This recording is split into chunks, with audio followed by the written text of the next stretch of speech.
భారత వాయుసేనలో విషాదం నెలకొంది. శిక్షణలో భాగంగా గాల్లోకి ఎగిరిన సుఖోయ్ యుద్ధ విమానం ప్రమాదానికి గురైంది.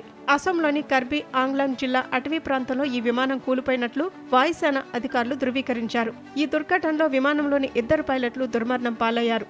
మృతులను squadron leader Anuj, flight lieutenant Purvesh దుగార్కర్గా గుర్తించారు.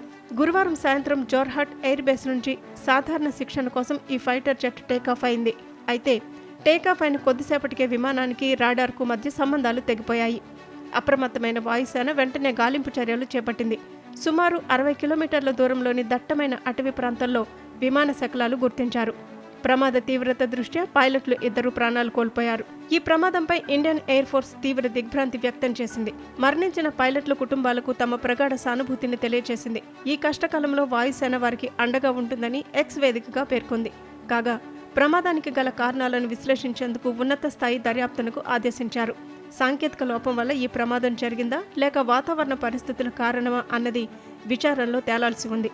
దేశం కోసం ప్రాణాలర్పించిన వీర జవాన్ల మృతి పట్ల యావత్ భారతావని కన్నీరు పెడుతోంది.